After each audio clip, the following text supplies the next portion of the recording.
충격적인 소식을 전해드리려고 합니다. 동남아시아의 대표적 관광국 태국에서 놀라운 일들이 벌어지고 있다고 하는데요. 수완나품 공항의 서비스 품질이 급격히 악화되면서 대형 항공사들이 태국행 노선을 대거 취소하는 사태가 발생했다고 합니다. 더욱 놀라운 것은 공항 내 면세점과 시설, 운영이 특정 국가에 지나치게 치우쳐 있어 다른 국가의 관광객들이 차별을 겪고 있다는 점입니다. 특히 수화물 처리와 입국 심사 과정에서 한국인들이 불합리한 대우를 받는 일이 빈번하게 발생하고 있다고 하네요. 이로 인해 한국의 주요 항공사들이 태국행 노선을 축소하기 시작했고, 이는 태국 관광산업에 심각한 타격을 주고 있다고 합니다. 이런 상황에서 이탈리아의 저명한 공항 서비스 전문가가 현장 조사를 위해 태국을 방문했다고 하는데요. 20년 경력의 컨설턴트가 직접 목격한 태국 공항의 충격적인 실상과 그 이면에 숨겨진 놀라운 진실을 지금 바로 알아보도록 하겠습니다. 안녕하세요. 저는 이탈리아 밀라노 공항청의 수석 컨설턴트 마르코 로시예요. 올해로 45살이고 피렌체 출신이죠. 20년 넘게 유럽의 공항들을 컨설팅해 왔는데 제 인생에서 가장 큰 충격을 받은 순간을 들려드리고 싶어요. 저는 피렌체의 엄격한 귀족 가문에서 태어났어요. 우리 가문은 대대로 건축과 예술을 중시했죠. 아버지는 피렌체에서 손꼽히는 건축가셨고 어머니는 우피치 미술관의 수석 예술사학자셨어요. 어릴 때부터 부모님을 따라 유럽 전역의 건축물들을 답사하며 자랐죠. 12살 때는 파리의 샤를드골 공항 설계 과정을 지켜보기도 했어요. 그때부터 저는 공항 건축과 운영에 매료되었죠. 완벽주의 아버지의 영향으로 저도 모든 것을 꼼꼼하게 보는 습관이 생겼어요. 옥스포드에서 항공교통 관리를 전공할 때도 교수님들이 저를 미스터 디테일이라고 부르실 정도였죠. 마르코, 자네는 먼지 하나도 그냥 지나치지 않는군. 이라는 말씀을 자주 하셨어요. 사실 제가 인천공항을 방문하게 된 것도 유럽 공항들의 문제점을 연구하기 위해서였어요. 프랑크푸르트 공항의 복잡한 동선, 히드로 공항의 느린 수화물 처리, 샤를드골 공항의 불친절한 서비스. 이런 문제들의 해결책을 찾고 있었죠. 하지만 한국행 비행기를 탈 때만 해도 별다른 기대는 없었어요. 아시아의 공항이 유럽보다 나을 리 없어라는 편견이 있었거든요. 인천공항에 도착하는 순간 제 생각이 얼마나 잘못됐는지 깨달았어요. 비행기에서 내리자마자 느낀 첫인상은 압도적이었죠. 천장이 놀라울 정도로 높았고 자연광이 들어오는 창문들은 마치 현대미술관 같은 느낌을 주더라고요. 피렌체의 두오모 성당을 떠올리게 할 정도로 웅장하면서도 세련된 공간이었어요. 호텔에서 인천공항에 대해 조사하면서 밤을 새워버렸어요. 세계 공항 서비스 평가 12년 연속 1위라는 기록도 놀라웠지만 더 인상적이었던 건 직원들의 교육 시스템이었어요. 매년 25만 시간이 넘는 서비스 교육을 진행한다는 사실에 또 한 번 놀랐죠. 제가 컨설팅했던 유럽의 어느 공항도 이 정도로 직원 교육에 투자하지 않았거든요. 다음 날 아침 저는 공항으로 다시 향했어요. 이번에는 전문가의 시선으로 더 자세히 보고 싶었거든요. 특히 궁금했던 건 24시간 운영되는 공항의 이면이었죠.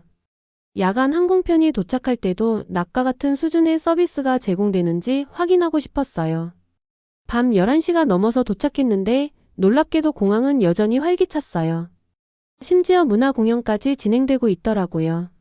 한 젊은 직원이 저에게 다가와서 이게 컬처포트 프로그램이라고 설명해 주었어요. 공항이 단순한 이동 공간이 아닌 문화 공간이 되어야 한다는 그의 말에 크게 공감했죠. 특히 인상적이었던 건 환승 편의시설이었어요. 샤워실은 호텔 수준으로 깨끗했고 수면실은 마치 캡슐 호텔 같았죠. 피렌체 공항의 낡은 환승시설이 떠올라 씁쓸한 미소가 지어졌어요. 라운지에서는 한국 전통차를 무료로 제공하고 있었는데 이런 디테일한 서비스가 바로 인천공항의 증가라는 생각이 들었어요. 새벽 3시 중국에서 온 항공편이 도착했어요. 피곤해 보이는 승객들을 위해 직원들이 따뜻한 물수건을 나눠주는 모습을 보며 감동받았죠. 유럽에서는 상상도 할 수 없는 서비스였어요. 이게 바로 진정한 호스피탈리티구나 하는 생각이 들었어요. 2주간의 체류 기간 동안 저는 인천공항의 거의 모든 구석을 살펴봤어요. 비행기 이착륙이 가장 많은 시간대의 수화물 처리 과정, 환승객이 몰리는 시간대의 동선 관리, 응급 상황 발생 시 대처 매뉴얼까지 모든 것이 완벽했죠. 특히 인상적이었던 건 모든 직원이 자신의 일에 자부심을 가지고 있다는 점이었어요. 마지막 날 저는 공항 관리자와 면담을 할 기회가 있었어요. 우리는 공항을 단순한 교통시설이 아닌 대한민국의 첫인상이자 마지막 인상으로 생각합니다라는 그의 말이 아직도 귓가에 맴돌아요. 이런 마인드야말로 인천공항을 세계 최고로 만든 비결이 아닐까요? 이제 저는 다음 목적지인 태국으로 향합니다. 하지만 제 마음은 이미 인천공항의 매력에 완전히 사로잡혀 버렸어요. 앞으로 제가 컨설팅하는 모든 공항에 인천공항의 사례를 제시할 생각이에요. 완벽한 시설과 시스템도 중요하지만 그것을 운영하는 사람들의 마음가짐이 더 중요하다는 걸 배웠거든요. 비행기를 타기 위해 탑승구로 향하면서 문득 태국은 어떨지 궁금해졌어요. 아시아의 대표적인 관광대국인 태국이니 그들의 공항도 분명 배울 점이 있을 거라 기대했죠. 하지만 제가 곧 마주하게 될 현실은 제 예상을 완전히 뒤엎는 충격적인 것이었답니다. 특히 감동받은 건 동선이었어요. 아버지께 배운 건축 지식 덕분에 저는 공항 설계의 핵심이 동선 관리라는 걸 잘 알고 있었죠. 유럽의 공항들은 대부분 기존 건물을 개보수하다 보니 동선이 복잡한데 인천공항은 달랐어요. 비행기에서 내려서 입국장까지 가는 길이 마치 물 흐르듯 자연스러웠죠. 입국 심사대에서는 또 한 번 놀랐어요. 제 앞에 있던 중국인 관광객이 영어를 전혀 못하는 상황이었는데 직원분이 중국어로 친절하게 응대하시더라고요. 제 차례가 되자 이번에는 완벽한 영어로 환영 인사를 건네셨죠. 웰컴 투 코리아 미스터 로시. I hope you had a pleasant flight. 이탈리아 억양이 있는 제 이름을 정확하게 발음하시는 모습에 감탄했어요. 유니폼을 입은 직원들의 모습도 인상적이었어요. 깔끔하게 다림질된 제복, 반짝이는 명찰, 단정한 머리 스타일까지. 로마 공항의 직원들이 종종 구겨진 유니폼을 입고 다니는 것과는 천지 차이였죠. 특히 모든 직원의 명찰에는 구사 가능한 외국어가 표시되어 있어서 여행객들이 언어의 벽 없이 도움을 받을 수 있더라고요. 수화물 수취장으로 가는 길에는 무빙워크가 완벽하게 작동하고 있었어요. 밀라노 말펜사 공항에서는 항상 두세 개는 고장나 있는데 말이죠. 바닥은 반들반들 광이 나고 벽면의 유리창은 깨끗해서 비행기가 이륙하는 모습을 선명하게 볼 수 있었어요. 수화물을 기다리는 동안 주변을 둘러보니 곳곳에 무료 충전소가 설치되어 있더라고요. 심지어 보조 배터리 대여 서비스까지 있었죠. 파리에서는 한 번 충전하는데 5유로를 내야 하는데 말이에요. 수화물도 놀라울 정도로 빨리 나왔어요. 보통 히드로 공항에서는 40분은 기다려야 하는데 여기서는 15분 만에 제 캐리어가 벨트 위에 나타났죠. 화장실은 정말 충격적이었어요.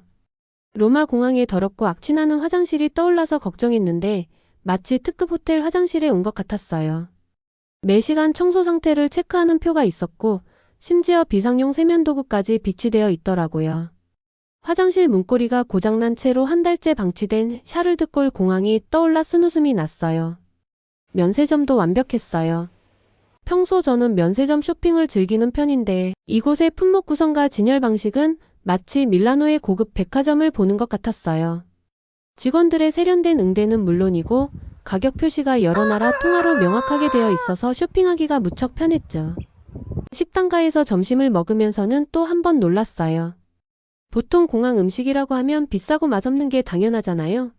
하지만 여기는 달랐어요. 합리적인 가격에 맛있는 한식을 즐길 수 있었고 서비스도 훌륭했죠. 계산할 때 카드 단말기에 여러 나라 언어가 표시되는 것을 보고 또 한 번 감탄했어요. 공항 곳곳에는 한국 전통 문화를 체험할 수 있는 공간들이 있더라고요. 특히 전통 공예품 만들기 체험관에서 한참을 머물렀어요. 피렌체의 장인 정신이 생각나는 섬세한 작품들이었죠. 문화와 현대화를 이렇게 자연스럽게 조화시킬 수 있다는 게 놀라웠어요. 저는 공항에서 보낸 몇 시간 만에 제 연구 주제를 완전히 바꾸기로 결심했어요. 당초 계획은 유럽의 LCC 항공사들의 서비스 품질을 연구하는 거였는데 한국의 항공 서비스야말로 제가 진정으로 연구하고 배워야 할 대상이라는 걸 깨달았거든요. 그날 저녁 호텔에 도착해서 바로 노트북을 펴고 인천공항에 대해 자료를 찾아보기 시작했어요. 세계공항 서비스 평가에서 12년 연속 1위, 세계공항 면세점 매출 1위, 여객 만족도 최상위 등 놀라운 기록들이 이어지더라고요. 제가 느낀 감동이 단순한 감정이 아닌 실제 데이터로 입증된 사실이라는 게 더욱 인상적이었어요. 다음 날부터는 제 일정을 완전히 수정했어요. 3일 만에 다른 나라로 넘어갈 예정이었는데 2주 동안 한국에 머물면서 인천공항의 서비스 시스템을 자세히 연구하기로 했죠. 20년간의 제 경력 중 가장 탁월한 선택이었다고 자부해요. 하지만 이제 제가 태국으로 향하면서 이 놀라운 경험은 저를 더 큰 충격으로 이끌게 되죠. 인천공항의 감동이 채 가시기도 전에 마주하게 된 태국 공항의 실상은 제가 상상했던 것보다 훨씬 더 심각했거든요. 비행기가 수완나품 공항에 착륙하는 순간부터 불안한 예감이 들었어요. 활주로가 울퉁불퉁해서 착륙할 때 비행기가 심하게 흔들렸거든요. 설마 활주로 관리도 제대로 안 하나? 하는 생각이 들었죠. 안타깝게도 이건 시작에 불과했어요. 게이트로 이동하는 동안 창밖으로 보이는 공항 시설들이 전반적으로 낡아 보였어요. 녹슨 철골 구조물, 색이 바랜 외벽, 깨진 유리창. 제 경험상 이런 외관은 내부 관리 시스템의 부실함을 암시하는 경우가 많았죠. 비행기에서 내리자마자 저를 맞이한 건 후덥지근한 공기와 불쾌한 냄새였어요. 에어컨이 제대로 작동하지 않는 듯 했죠. 저는 공항 컨설턴트로서 즉시 주변을 관찰하기 시작했어요. 천장에서는 물이 뚝뚝 떨어지고 있었고 바닥에는 그저 노란색 안전콘만 덩그러니 놓여 있더라고요. 인천공항의 깔끔한 모습이 자꾸 떠올랐어요. 입국장으로 가는 길은 정말 혼란스러웠어요. 안내 표지판은 희미하게 지워져 있었고 일부는 아예 잘못된 방향을 가리키고 있었죠. 이미그레이션이라고 쓰여있는 화살표를 따라갔더니 그쪽은 창고였어요. 20년간 전 세계 공항을 다녀봤지만 이런 기본적인 실수는 처음 봤죠. 더 놀라운 건 무빙워크였어요. 총 8개 중 5개가 고장난 채로 방치되어 있었거든요. 작동하는 3개도 삐걱거리는 소리를 내며 불규칙하게 움직이고 있었죠. 한 노부부가 무빙워크에서 넘어질 뻔한 것을 보고 가슴이 철렁했어요. 입국 심사대는 정말 충격적이었어요. 카운터가 20개나 있는데 실제로 운영되는 건 5개뿐이었죠. 그마저도 직원들의 근무 태도가 너무 불성실했어요.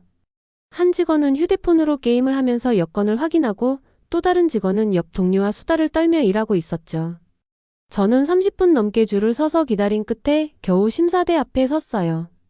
담당 직원은 제 여권을 보자마자 어디서 왔어요? 라고 영어로 물었죠. 제가 이탈리아에서 왔고 학술 연구 목적으로 방문했다고 설명하려 했지만 그는 제 말을 끝까지 듣지도 않고 대충 스탬프만 찍어주더라고요. 이 정도면 최악이겠거니 했는데 수화물 찾는 곳에서 더 큰 충격을 받았어요. 컨베이어 벨트가 고장난 듯 삐걱거리는 소리를 내며 불규칙하게 움직이고 있었고 수화물은 마구잡이로 쏟아져 나왔어요. 심지어 일부 가방은 벨트에서 떨어져 바닥에 굴러다니고 있었는데도 아무도 신경 쓰지 않더라고요. 1시간을 넘게 기다렸지만 제 캐리어는 보이지 않았어요. 주변을 살펴보니 저처럼 짐을 못 찾은 승객들이 꽤 많았죠. 수화물 분실 신고를 하려고 안내 데스크를 찾아갔는데 처음에는 직원이 보이지도 않았어요. 15분을 기다린 끝에 겨우 한 직원이 나타났는데 그는 제 상황을 제대로 듣지도 않고 나중에 다시 오세요라는 말만 반복하더라고요. 결국 2시간을 더 기다린 끝에 제 캐리어를 찾을 수 있었는데 가방이 찢어져 있었어요. 파손 신고를 하려고 했지만 이번에는 담당 부서가 이미 퇴근했다며 내일 다시 오라고 하더라고요. 공항에 도착한 지 3시간이 넘었는데 아직도 입국장을 벗어나지도 못한 상황이었죠. 화장실에 들렀다가 또 한 번 놀랐어요. 변기 여러 개가 고장났는데도 수리하는 기미가 보이지 않았고 고장난 변기에는 그저 X 표시만 해둔 채 방치되어 있었어요. 수도꼭지에서는 녹슨물이 나왔고 비누는 떨어진 지 오래된 것 같았어요. 화장지도 바닥났는데 보충할 생각은 안 하는 것 같았죠. 거울은 깨져 있었고 바닥은 물이 고여 미끄러웠는데 미끄럼주에 표지판 하나 없었어요. 청소 상태를 확인하는 체크리스트가 벽에 붙어 있긴 했지만 일주일째 업데이트되지 않은 상태더라고요. 인천공항의 깔끔한 화장실이 새삼 그리워졌어요. 공항 내 식당가도 문제가 많았어요. 음식점마다 가격표가 제각각이었는데 특히 외국인에게는 터무니없는 바가지 요금을 씌우고 있었어요. 한 식당에서는 태국 현지인이 80바트에 먹는 음식을 외국인에게는 200바트에 팔고 있었어요. 가격에 대해 문의하자 관광객 스페셜 가격이라며 웃어넘기더라고요. 영수증 요구는 아예 거절당했죠. 면세점도 실망스러웠어요. 진열된 상품들은 먼지가 쌓여 있었고 일부 제품은 유통기한이 지난 것들도 있었어요. 직원들은 손님이 물어보기 전까지는 전혀 응대를 하지 않았고 물어봐도 성의 없는 답변만 돌아왔죠. 가격 표시도 불명확해서 계산대에서 예상보다 훨씬 비싼 금액을 지불해야 했어요. 안내 표지판의 상태는 더 심각했어요. 영어 표기에는 오타가 가득했고 화살표는 엉뚱한 방향을 가리키고 있었어요. 어떤 표지판은 아예 떨어져 나간 채로 방치되어 있었죠. 공항 내 무료 와이파이는 연결은 되지만 속도가 너무 느려서 매일 확인조차 불가능했어요. 가장 충격적이었던 건 비상구 관리 상태였어요. 비상구로 향하는 통로에는 온갖 짐이 쌓여 있었어요. 카트와 상자들이 비상구를 막고 있는데도 아무도 신경 쓰지 않더라고요. 일부 비상구는 아예 잠겨있기까지 했어요. 항공안전 전문가로서 이건 정말 심각한 문제라고 생각했죠. 화재 등 비상 상황이 발생하면 큰 참사로 이어질 수 있는 상황이었으니까요. 연구를 위해 공항 관리자와의 미팅을 요청했는데 이것도 쉽지 않았어요. 이메일은 반송되고 전화는 받지 않았어요. 직접 사무실을 찾아갔을 때는 지금은 바쁘다며 면담을 거절하더라고요. 결국 공항 관리자를 만나보지도 못한 채 관찰만 할 수밖에 없었죠. 더 놀라운 건 이런 상황이 일상이라는 거예요. 현지 직원들에게 물어보면 원래 이래요? 괜찮아요? 문제 없어요? 라는 답만 돌아왔어요. 심지어 일부 직원은 당신 나라처럼 되려면 시간이 더 필요해요 라며 오히려 제게 훈계하듯 말하더라고요. 이런 무책임한 태도가 서비스 품질 개선을 가로막는 가장 큰 장애물이라는 걸 깨달았죠. 하지만 이건 시작에 불과했어요. 제가 곧 발견하게 될 더 큰 문제는 이 모든 상황의 배후에 특정 국가의 영향력이 깊숙이 자리 잡고 있다는 충격적인 사실이었답니다. 한 달간의 조사를 통해 발견한 태국 공항의 문제는 단순한 관리 부실이 아니었어요. 그 이면에는 깊은 구조적 문제가 자리 잡고 있었죠. 제가 처음 이상함을 느낀 건 공항 면세점에서였어요. 평소처럼 아침 일찍 현장 조사를 나갔는데 면세점 입구에서 특이한 광경을 목격했거든요. 중국 단체 관광객들을 위한 별도의 계산대가 마련되어 있었고 특별 할인 혜택까지 제공하고 있더라고요.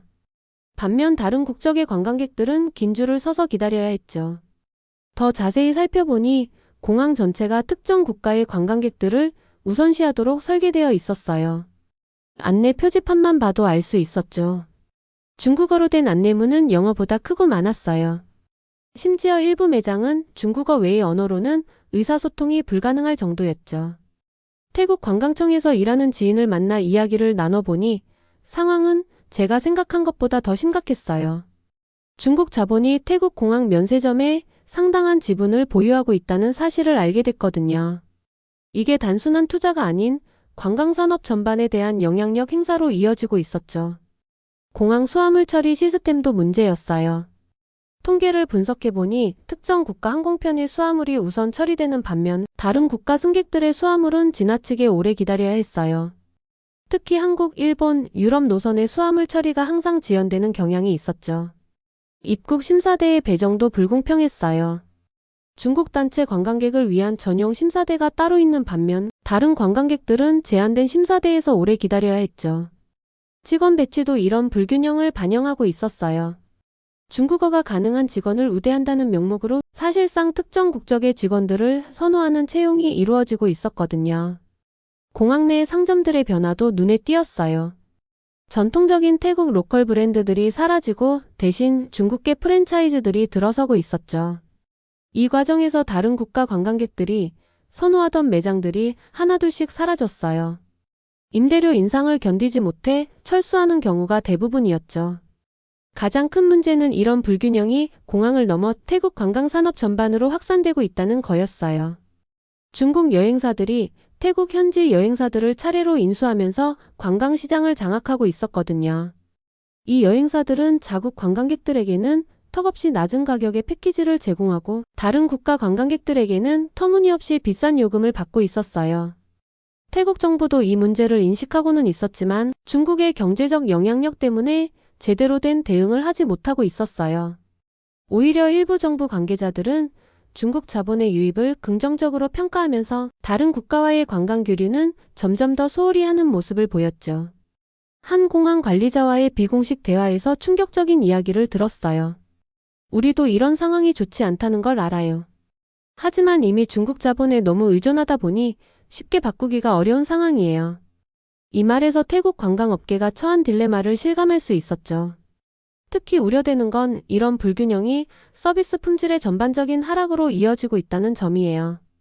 특정 국가 관광객만을 위한 서비스에 치중하다 보니 국제공항으로서의 기본적인 서비스 수준도 유지하지 못하고 있었거든요. 제가 관찰한 바로는 이런 상황이 결국 태국 관광산업의 경쟁력을 약화시키고 있었어요. 고품격 관광을 선호하는 한국, 일본, 유럽 관광객들이 점점 태국을 외면하기 시작했거든요. 대신 저가 단체 관광에 의존하다 보니 관광 수입도 감소하는 악순환이 이어지고 있었죠. 태국의 한 관광업계 전문가는 이렇게 말했어요.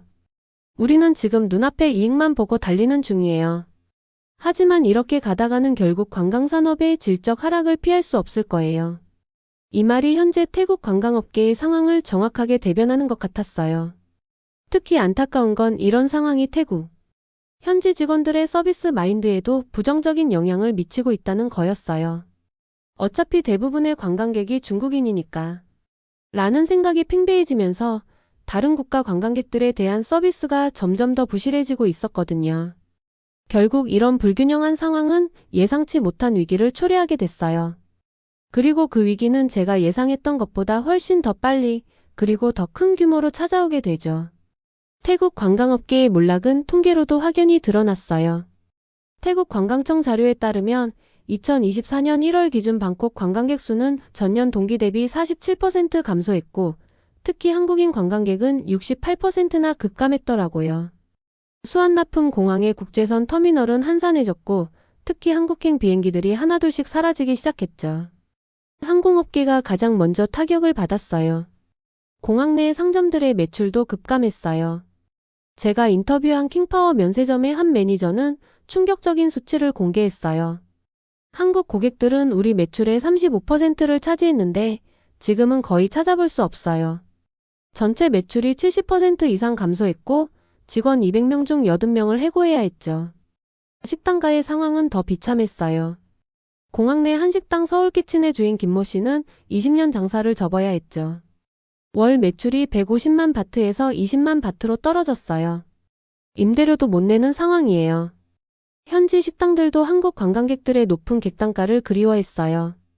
톰양꿍 레스토랑의 매니저는 한국 손님들은 주문도 많이 하고 팁도 잘 줬는데 이제는 저가 단체 관광객들만 오니까 수익이 너무 떨어졌어요 라고 털어놨죠.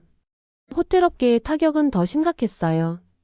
방콕 5성급 호텔들의 평균 객실 점유율이 85%에서 30%대로 폭락했고 객실 단가도 50% 이상 하락했죠. 특히 한국인들이 선호하던 수쿰빗 지역의 호텔들이 큰 타격을 받았어요. 웨스틴 그랜드 수쿰빗 호텔은 직원 600명 중 250명을 해고해야 했고 나머지 직원들의 급여도 30% 삭감했다고 해요. 연쇄적인 피해는 계속됐어요. 호텔 리넨 세탁업체의 70%가 문을 닫았고 관광버스 회사들도 줄도산했죠. 특히 한국어 가이드들의 실직이 심각했어요. 20년 경력의 한국어 가이드 솜차이 씨는 월 수입이 8만 바트에서 0바트가 됐어요. 이제는 배달기사로 일하고 있죠라며 눈물을 보였어요. 한국 관광객들의 발길은 다른 동남아 국가들로 향했어요. 베트남 다낭의 관광객은 전년 대비 82% 증가했고 필리핀 보라카이도 65% 늘었죠. 특히 베트남은 한국식 서비스 도입에 적극적이었어요. 다낭 공항은 한국어 안내 방송을 늘리고 한국인 전용 입국 심사대도 신설했죠. 이런 상황을 국제 언론들도 주목했어요. 로이터는 태국 관광업계의 자충수라는 제목으로 보도했고 CNN은 한국 관광객들의 엑소더스가 태국 경제에 미치는 영향이라는 특집 기사를 내보냈죠. 월스트리트 저널은 태국의 연간 관광 수입이 최소 100억 달러 감소할 것으로 전망했어요. 반면 한국의 대응은 정말 인상적이었어요. 한국 정부는 어떤 보복 조치도 취하지 않았고 대신 태국과의 관광교류 정상화를 기대한다는 차분한 입장만 발표했죠.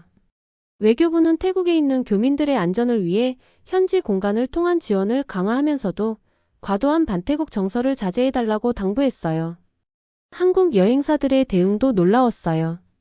하나투어, 모두투어 같은 대형 여행사들은 태국 여행 예약 고객 전원에게 위약금 없이 전액 환불을 해줬고 동남아 다른 국가로의 무료 변경도 제공했죠. 심지어 일부 여행사는 태국 현지 파트너들과의 계약을 유지하면서 그들의 어려움을 함께 나누려 했어요.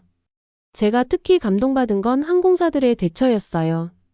대한항공은 태국 현지 직원 350명 중 단 한 명도 해고하지 않았어요.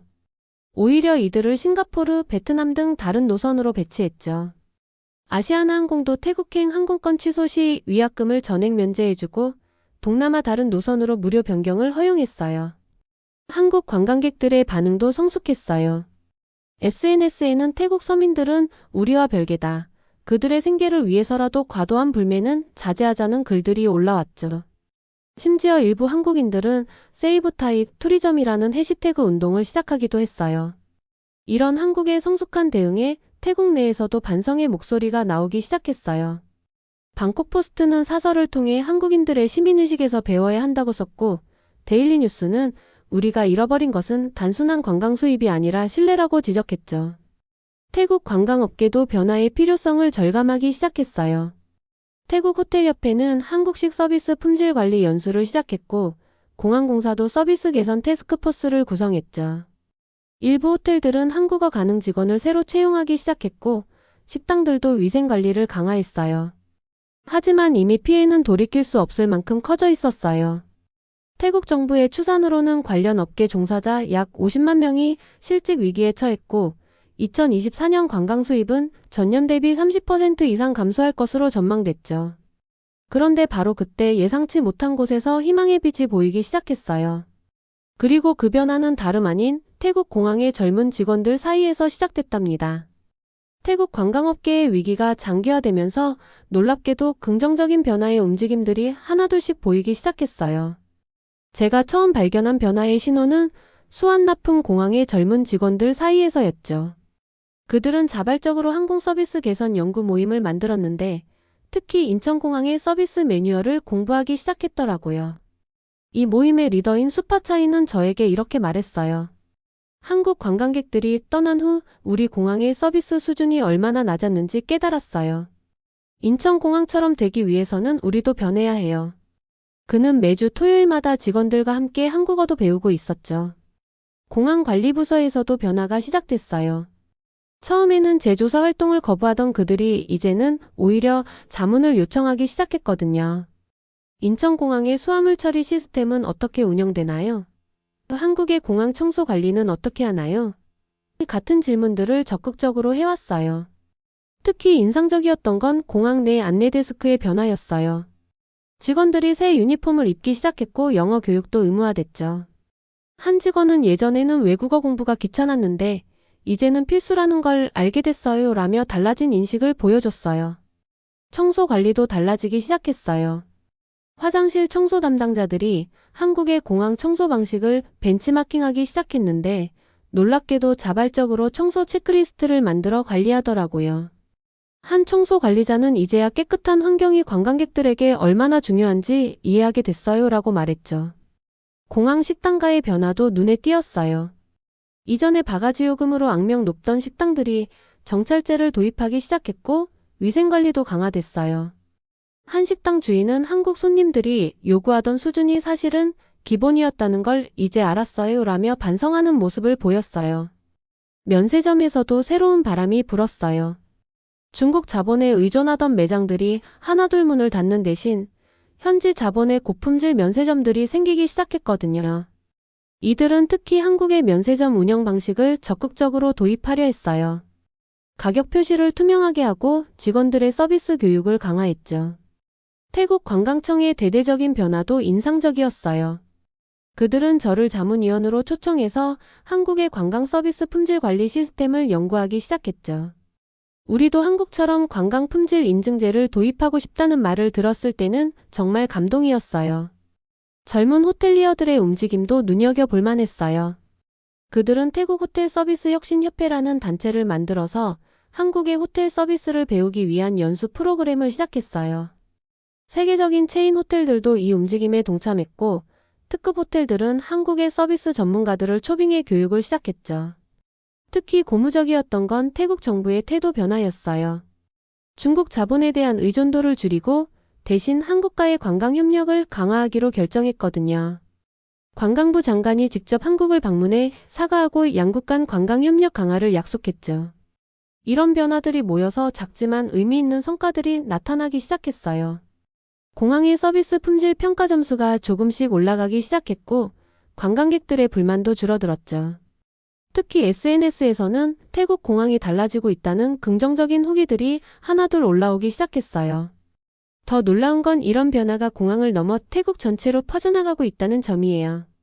방콕의 주요 관광지들도 서비스 품질 개선에 나섰고 파타야와 푸켓 같은 휴양지들도 변화의 물결에 동참했죠. 특히 현지 직원들의 마인드가 달라지고 있었어요. 태국관광공사는 스마일 어게인 캠페인을 시작했어요. 단순히 미소 짓는 것이 아니라 진정성 있는 서비스를 제공하자는 취지였죠. 공항 직원들은 매일 아침 미팅에서 서비스 사례를 공유하고 개선점을 토론하기 시작했어요. 수화물 처리 시스템도 획기적으로 개선됐어요. 인천공항의 시스템을 벤치마킹해서 자동화 설비를 도입했고 수화물 추적 앱도 개발했죠. 분실 수화물이 70% 이상 감소했다는 보고를 받았을 때는 정말 뿌듯했어요. 공항 내 편의시설도 한국식으로 개선됐어요. 무료 와이파이 속도를 높이고 휴대폰 충전소를 늘렸죠. 심지어 한국처럼 문화공연장도 만들었어요. 공항이 단순한 이동 공간이 아닌 문화공간이 되어가는 걸 보는 게 정말 감격스러웠죠. 국제 언론들도 태국의 변화를 주목하기 시작했어요. CNN은 태국 관광업의 부활이라는 특집 기사를 내보냈고 로이터는 위기를 기회로 만든 태국의 교훈이라는 제목으로 보도했죠. 관광 전문가들 사이에서는 태국의 사례가 관광 서비스 혁신의 모범 사례로 거론되기 시작했어요. 제가 특히 기쁘게 생각하는 건 이런 변화들이 단순히 한국 관광객을 다시 유치하기 위한 것이 아니라는 점이에요. 태국의 관광업계가 진정으로 서비스의 질적 향상을 위해 노력하기 시작한 거죠. 관광공사의 한 관리자는 이제는 모든 관광객들에게 최고의 서비스를 제공하고 싶다고 말했어요. 물론 아직 갈 길이 멀어요. 오랫동안 굳어진 관행들을 바꾸는 건 쉽지 않은 일이니까요. 하지만 적어도 변화의 방향은 올바르게 잡혀가고 있다고 생각해요. 태국이 한국의 선진 서비스 문화를 배우면서 자신들만의 특색을 살린 새로운 관광 문화를 만들어갈 수 있을 거예요. 저는 이제 태국을 떠나 이탈리아로 돌아가지만 이곳의 변화를 계속 지켜볼 생각이에요. 제 연구소에서도 태국의 변화 과정을 꾸준히 모니터링하고 필요한 자문을 제공할 예정이에요. 언젠가 태국이 한국처럼 세계적인 관광 선진국으로 거듭나는 날을 보게 되길 기대하면서요. 이번 태국에서의 경험은 제게도 큰 공부가 됐어요. 단순히 시설이나 시스템의 문제가 아니라 서비스에 대한 인식과 마인드의 변화가 얼마나 중요한지 깨달았거든요. 그리고 그 변화는 결국 사람에게서 시작된다는 것도요. 태국의 새로운 도전을 응원하면서 저도 더 나은 관광 서비스를 연구하는데 힘을 쏟을 생각이에요. 인천공항에서 시작된 감동이 이제는 전 세계로 퍼져나가길 바라면서요. 지금까지의 사연 어떻게 들으셨나요? 다음에 더 재밌는 사연으로 돌아올게요. 감사합니다.